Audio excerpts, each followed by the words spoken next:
Okay, let's do this thing. What's up, everybody, and welcome to my review of Friday Night Smackdown. As we are 1 week away from WrestleMania, which is next Saturday. A lot is going to be going on, and whatnot for next week. But what does the show have? Brooklyn, New York tonight, might I add. Before we get to next week's WrestleMania, we did kick it off with Brock Lesnar, who was waiting right by Roman Reigns' locker room. And I guess Roman hadn't arrived yet, so Brock basically said, about the consequences, of his actions last week.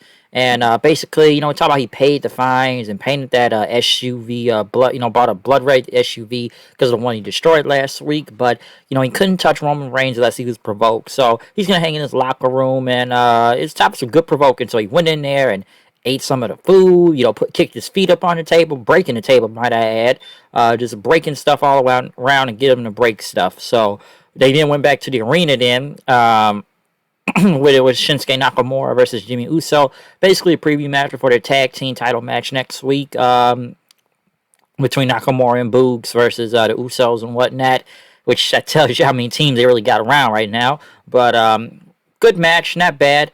Nakamura got the win.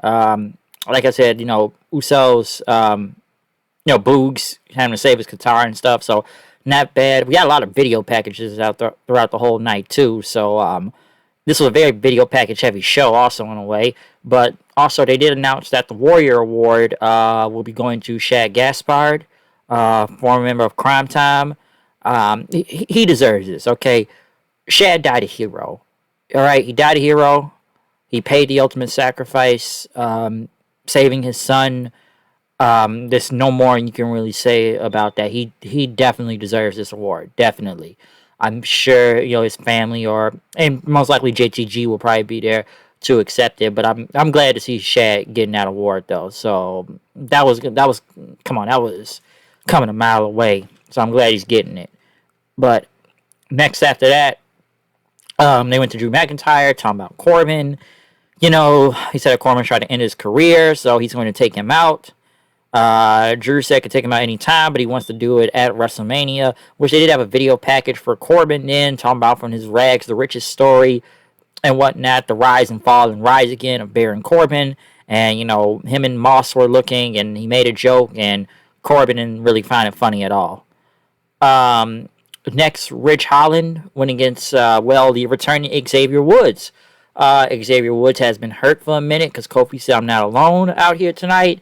I know Woods has been on G4 TV, so I do know that.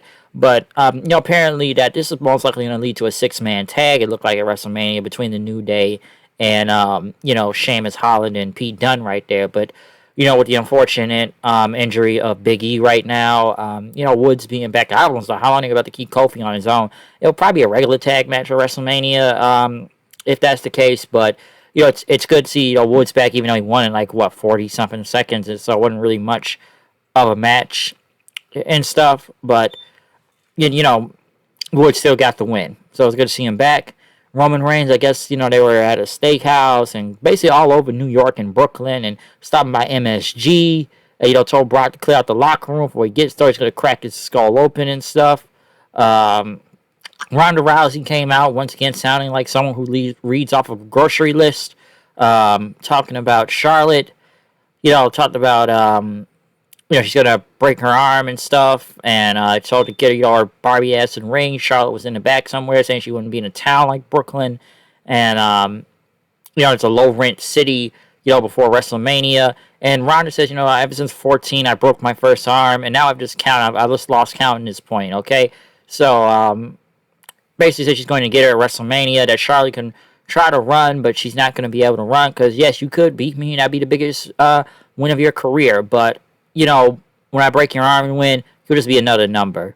So, Charlotte, it's kind of funny, because Charlotte's a better promo now than Ronda on the microphone. I've talked about Charlotte sounding like a robot. I'm sure a lot of people have talked about her sounding like a robot, but she sounds better than fucking Ronda out there. Ronda just sounds like she just has no energy half the time, or just sounds almost like a robot, just low energy out there, like she's reading off a grocery list. So there you go. Ricochet went against Angel Garza, which that tells you what they got for him right now. So He loses to Garza, and then he wants another match with Humberto, and then he loses to Humberto because of cheating. So I was wondering, this guy's the Intercontinental Champion. They haven't really done much with him. I'm wondering what he's going to do for WrestleMania, which now we find out next week, because I guess the Giant Battle Royale is next week on SmackDown, even though they said that was going to be on the pre-show of WrestleMania, so I don't know what's going on with that. And I guess now the Intercontinental title will be a triple threat match. Okay? It's a triple threat match now. So, for the Intercontinental title next week. But, yeah, that tells they don't really got nothing for, I don't know. And the matches weren't bad, but he can't, I guess he's just not making a WrestleMania card. Intercontinental Champion, but I was hearing they had no plans for him, apparently. Sami Zayn talked about what he's going to do to Johnny Knoxville at WrestleMania. Fatal 4-Way, Rhea Ripley, Shayna Baszler, Sasha Banks, and Queen Zelina. I know Baszler did like a dive, I believe, onto Ripley. Or Ripley did it, or I don't know, something like they hit their head on the ground, apparently. I don't know if that was an injury or not. Sasha ended up getting a bank statement onto Vega for the win. Like, so it was a wild brawl between everybody and whoever's partners were out there, too. But, you know, do I really care much about the Fatal 4-Way Tag Team Women's match? Not much. I just feel like it's multi-person mania. And, you know, these makeshift tag teams for this match. So, gotta get everybody on the card somehow. Undertaker will drive a pace NASCAR this weekend, it looks like. So, there you go. In the end, Roman Reigns came out with Paul Heyman. Basically telling everybody to acknowledge him. It's Brooklyn. And now he wants Brock Lesnar out of his locker room. You know, Heyman says, you know, we're in Brooklyn and stuff. So, you know, he thinks this is a bad thing. But next thing you know, they showed Brock destroying Roman's car in the back. And then I guess, the crowd chanted Suplex City. He says, this ain't Suplex City. It's the island of relevancy. Lesnar just started, like I said, he had a pickaxe while destroying his car and then after just beating up the locker room. But he started walking through the crowd then. He got on the announce table. Roman looked at him then. Brock had got a chair. Next thing you know, a whole bunch of security guards came out. And basically, kind of stopping Brock. The Usos basically escorted Roman up out of there as, Reigns then got a dodge. Brock just beat the hell out of all these security guys with a chair and, stand on the table with the WWE title. Roman basically said one more thing that, at WrestleMania, Brock Lesnar will acknowledge me as the undisputed WWE Universal Champion. Champion, whatnot, as Lesnar basically smiled and, that was it. So, these two didn't really fight each other here this time, even though they've had Roman kind of get Brock's number half the time. So, I guess, they're not going to have these guys touch until WrestleMania. So, there you go. One more thing I do want to discuss, though, before I go, just to get my thoughts on it. I'm sure we've all seen the Triple H interview on ESPN, basically saying his in-ring career is over. Now, we know Triple H has had health problems for a minute now. Like, to the whole cardiac, arrest event he had a few months ago. And listen, he's not even 100%, all the way right now. He's still kind of, he's still trying to, get his health back together all the way. Because I'm not going to go to all the details, but the way he described it, I'm like, fuck, that is just some horrible stuff.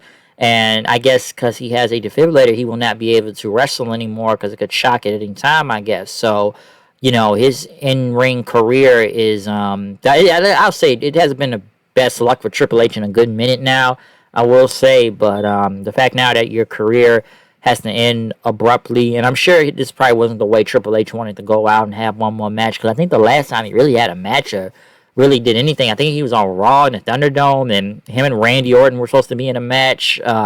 They did something like that, so that was kind of the last things I really remember Triple H doing. It was either that or if he popped up on NXT, but, that was soon about to end anyway. So Triple H, he's been out of commission for a while, and it was just nice to see Triple H in general again. So, say what you want about Triple H and whatnot. I've said some things myself and everything. I'm not going to go on some Ryback shit or anything and be a mark for myself, but, I'm not one of the guys, this whole thing to end and just, health reasons, nothing bad to happen and stuff. So it is unfortunate to what happened for Triple H, and Because when I first heard it, I'm like, really? I read about it, but then I went to look up the interview, and I'm like, this is bad. I'm not going to sit here and think he's going to come back at one point if he's healthy enough. Then again, you never know, but I'm not going to say that right now. I won't say, but, it does suck that his career, well, in-ring career, like he'll still be doing stuff in the WWE. He just can't really get in the ring anymore at this point. Because, listen, I'm sure everybody can go for many things when it comes to Triple H's career.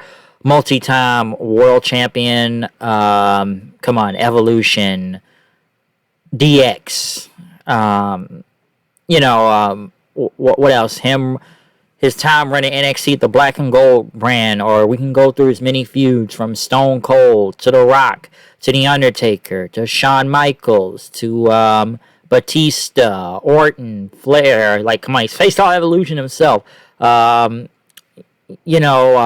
John Cena, Seth Rollins, that was a feud. Kurt Angle, like, it's many opponents Triple H has had, for many, many years, okay? Like, going back to the Attitude Era and stuff, or even before that. But, like I said, multi-time champion, just, like I said, world champion, tag team champion, or Continental champion, Royal Rumble winner, two-time Royal Rumble winner, I should say, 02 in 2016. And he won a WWE title at the time, too. So Triple H is like a 14, 15-time world champion, if I'm not mistaken. So, like I said, I'm just kind of keeping it positive on this one. I could go for many things about Triple H. And I'm not going to go into whole burying people. We all know that's true, but I'm not going to go into that right now. But, like I said, that's very unfortunate to hear about his career ending due to, health reasons. But, after hearing him explain, that's some scary shit. Like I said, we should all just be happy the guys are still alive right now. Like I said, the guys just had some hard times. Like I said, a lot of people could say, health and the whole NXT thing, but we don't know that all the way yet. I'm sure losing, a member of the Clique, Scott Hall. So it's a lot. It's a lot. I could say what's going on with Triple H right now, but that's, like I said, it's very unfortunate to hear. But other than that, comment, subscribe, follow me on Twitter at Hooded Knight, and Hooded Knight 890. I'm out of here. I'll see you guys then. Peace.